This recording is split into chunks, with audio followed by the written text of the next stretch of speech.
In today's Nonsense Wars production, we look at a pretty special Technic set, the vintage 8860 car chassis released in 1980. While not the first set of its kind and not actually an entire car, 8860 implements nearly the same feature set as future Technic supercars, and it seems to have set the standard. The set retailed for $60 and contains 668 parts, a seemingly small number for the size of the model, especially by today's standards.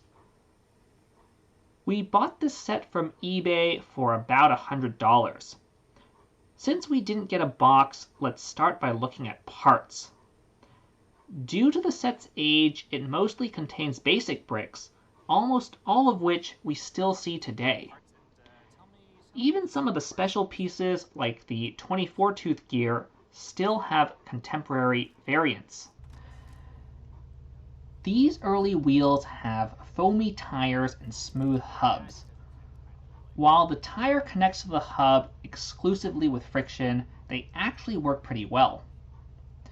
The old 2x2 cylinder heads predate the contemporary piston and block assemblies, and they use connecting rods made with old perpendicular joiners.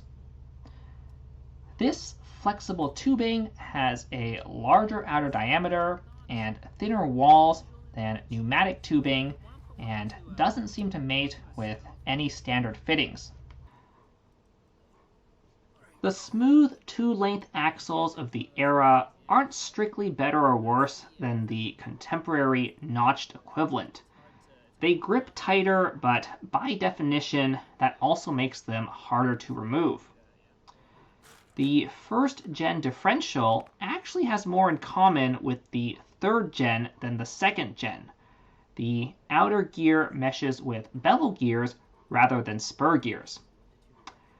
Finally, the old 24-tooth gears have an extra pair of axle holes that make them more flexible but also more fragile.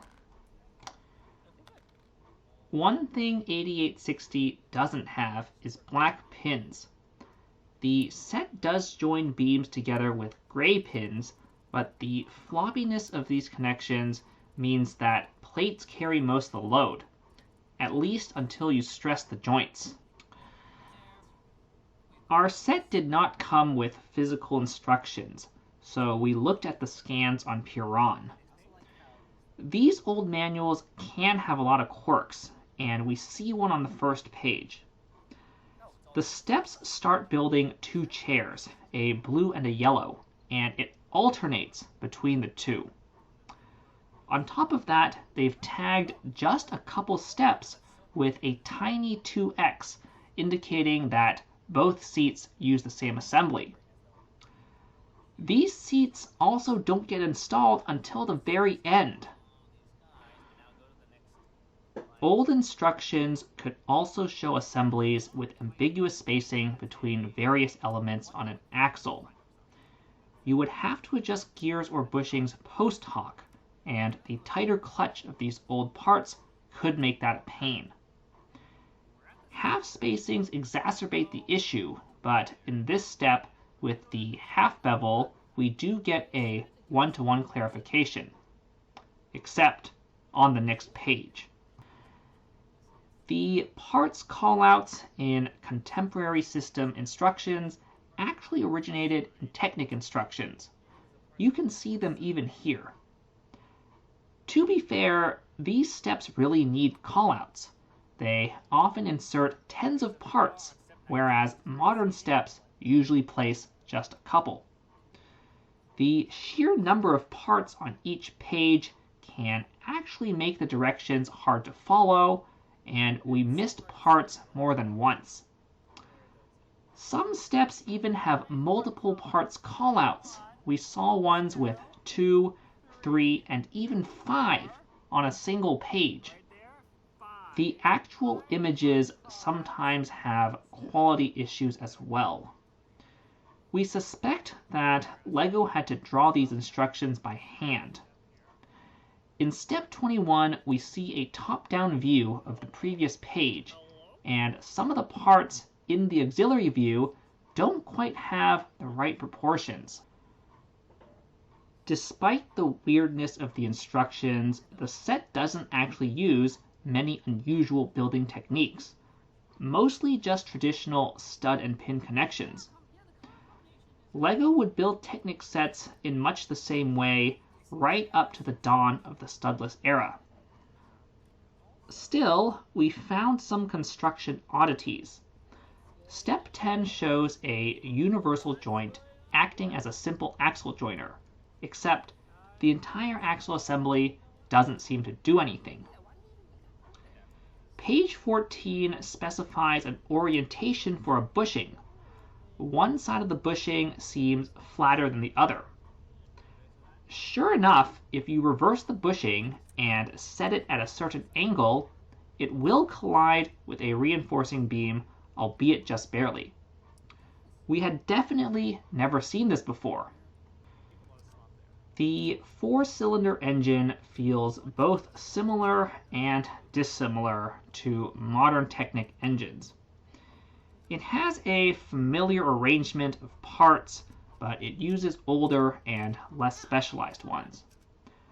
24-tooth gears act as both gears and as cranks, and old perpendicular joiners form the connecting rods. This engine, like the one in the BMW Motorrad, is not a boxer engine, as opposing pistons move in the same direction. The entire chassis actually has an unusual configuration. Unlike the older 853 chassis, which is a 4-seat front-rear car with an inline 4, 8860 is a 2-seat rear car with a flat 4. I'm not sure what LEGO meant to depict, but perhaps it suggests something like an early Porsche. The finished model has 7 features by our count. It rolls, it steers, the engine turns, the transmission shifts, it has independent rear suspension, and both seats have 2 degrees of adjustment. Let's look closer at some of the features. You might have noticed it on page 14, but this set comes from before specialized steering elements. As such, the steering rack uses 2x2 turntables for joints, a fairly impressive feat, partly enabled by the large size of the model. This linkage even includes Ackerman correction, and it actually works pretty well. The swing arm suspension in the back can be hard to compress if the car is stationary.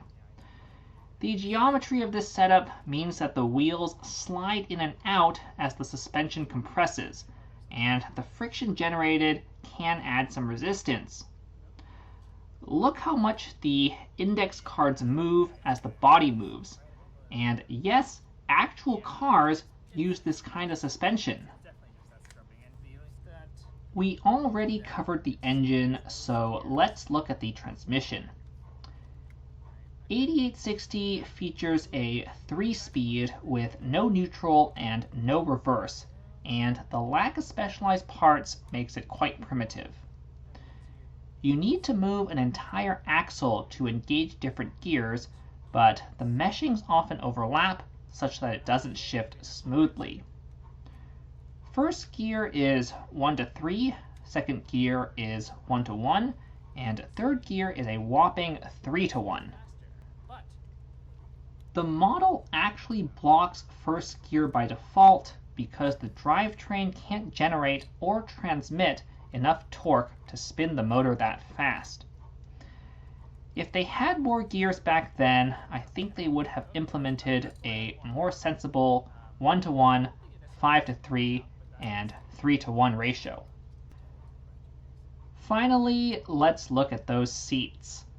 Each one can slide back and forth and recline down to flat. gears on racks control sliding, and gears with detents control reclining. The reclining mechanisms have interesting connections to the seat backs, but they don't quite generate enough force to hold the seats at all angles. The backs tend to flop down after about 45 degrees. Overall, I'm sure this model was impressive back in the day, and I still think it's impressive today. Even a contemporary 600-part set like the BMW Motorrad has comparable, if not less, functionality, though $60 in 1980 translates to about $200 in 2021. Furthermore, all the functions work pretty well, even though some of the greebles break easily, perhaps due to the poorer quality and/or older age of all the parts. This set does have a B model, but it looks substantially less interesting than the main one. Let us know in the comments if you want to see it. Between this and the 40th anniversary sets, I'm sure you know what's coming, so on that note, this is the end of the video, and have a nice day.